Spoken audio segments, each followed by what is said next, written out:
Today on Rooted, we're talking cocktails with Greg Best. Greg is the owner of Ticonderoga Club here in Atlanta and is one of the few mixologists who I think really, truly understands the way that flavor comes together in this beautiful, harmonious way. I've been drinking cocktails that he's made for, I don't know, 15 years at least. Shh, don't tell people that. Don't know how old we are. Greg is a great mixologist, and so we have the wonderful opportunity today to have him walk us through some of the classic cocktails. And we're gonna start with the Negroni, which is one of my favorites. It's this beautiful marriage of sweet and bitter. It is, yeah. And I find it to be a truly enjoyable cocktail. I love it too, and I love that it's one of your favorites, which is why I wanted to start with it. The Negroni is, I guess, what I'd consider one of the archetype cocktails, right? Cocktails are, if you think of them, a bunch of branches off of one central tree. And the Negroni is one of those bigger, larger, older branches for sure. The drink itself is actually a drink that spun off of a popular drink in the 1800s known as a Milano Torino. A Milano Torino was very simply a drink that was consumed in Italian cafes, and it was equal parts a fortified wine from Torino. We call it vermouth, right, nowadays, or sweet vermouth or red vermouth. And then a wonderful bitter liqueur from Milan, Campari. These two ingredients made the cocktail. It was very simple, those two on ice. American tourists started impacting the cafe scene, and they would always have a hard time with the kind of richness and the depth of the bitterness of a Torino Milano. So they asked for club soda or seltzer water to kind of tame that down. Right. And then the Americano was born. Okay, the Americano is just a simplified version of the Milano Torino. Fast forward, and like all things cocktail history, it may or may not be true because everyone recording the history was also imbibing deeply of the cocktails. A count by the name of Negroni came into a particular Italian bar and asked the barkeep if he could substitute the club soda for gin, which at the time was a very popular spirit internationally.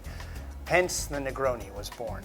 So today we're going to build a classic Negroni. However, I'd love for you, while I'm building it, to ask me anything that comes to your mind, because I know you're a curious person by nature. Indeed. And some of the best conversations I feel like we've ever had have been when one of us is sitting on either the other side of a tap room bar or a cocktail bar. So we'll start with a short glass. However, like all things cocktail, there's no rule, okay?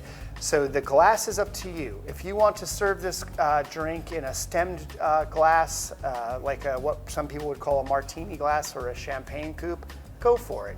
If you want to serve it in a juice glass, go for it. The key really when you're building a cocktail is to adhere by the basic framework, the rules of the sandbox, and then to make it your own, okay? I like the stability of a nice short, old-fashioned style glass. So I'm gonna put some ice in that glass. Basically, we're just tempering that glass in preparation for the Negroni. In a separate glass, I am going to measure out, by the way, the Negroni is one of the easiest recipes to remember. I'm gonna measure out a single ounce of that Campari bitter liqueur, kind of notes of eucalyptus and dried orange peel. It's wonderful for getting the appetite going. I love Campari before, specifically a Negroni, but Campari and soda works the same way. Before a big meal, it really gets the juices flowing. Now we're going into that Italian vermouth, full ounce of that. Is there particular brands that you like when it comes to vermouth, Greg? I know they I'm can glad, be quite different. yeah, I'm glad you asked that. Vermouth is an interesting thing, right? The Italians began it, or beget it, and then the French started making it. And so over time, vermouth has gone red, it's gone white, blanc, dry. When making a Negroni, or anything in a cocktail book that calls for classic Italian vermouth or red vermouth, I try to stick to the older houses, like Carpano is an excellent choice, Right. any of their line. And then we're gonna use a good London dry gin, which would have been historically the most relevant gin at the time. that this Negroni cocktail was created. If you're not crazy about London Dry because it's got, its herbaceousness is a little too pungent for you, go with something softer and more floral. That's totally acceptable. Gin, I think, is one of the most interesting spirit categories because there's such a wide range of what it can be. You have ones that are very spicy. You have ones that are very juniper berry heavy, like the London Dry gins. You have slow gins that are made with, it's basically a little prune, right? Yeah, that's right. So, I mean, if you think of it this way, gin was the original vodka, and they're an infinitesimal flavor array of vodkas, right? So, gin, the one denominating, or the one underpinning that all gins share is that it has to have some juniper in it, right? So you want to have some of that resinous character. But yeah, you can go in any direction. Yeah, most gins are made with, it starts as a vodka, and then the aromatics typically are added to a basket in the head of the still. That's correct. And so the alcohol vapor passes through. I mean, some of these gins have 50 to 100 ingredients in them. Yeah, up to 300. And so, yeah, the alcohol vapor is just extracting these very, very delicate flavors, and I think it's a very creative spirit. I completely agree. And what's great about gin in this is it gives a great backbone against the sweet and sour, or the sweet and bitter of the vermouth and the Campari. Now, you've noticed I've stirred for a while. I've done it until what I feel like is the drink unlocking itself. What does that mean? When you insert your spoon, there's a certain amount of resistance in that mixture of ice and spirit. As you stir it, the resistance becomes less, the cubes start to dilute and they separate.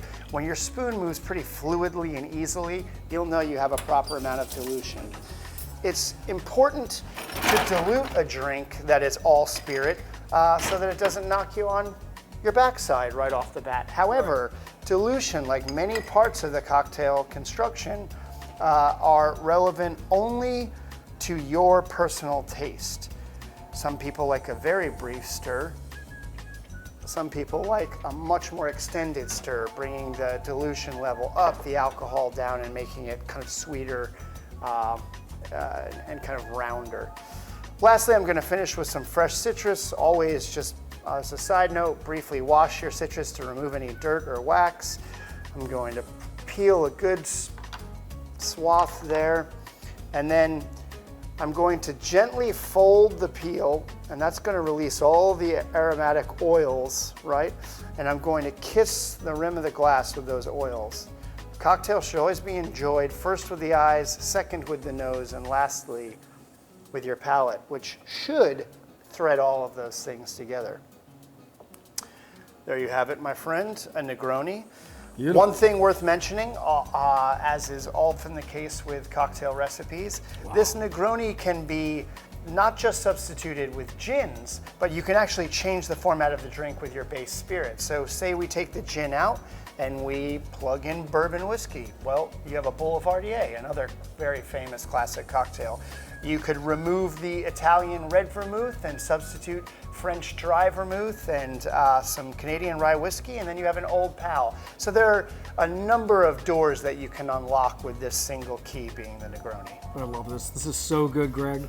This is my favorite cocktail with food, too, for what it's worth. It's a perfect culinary cocktail. It is indeed. You enjoy it. I hope you all enjoy one for yourselves at home soon. Cheers. Cheers.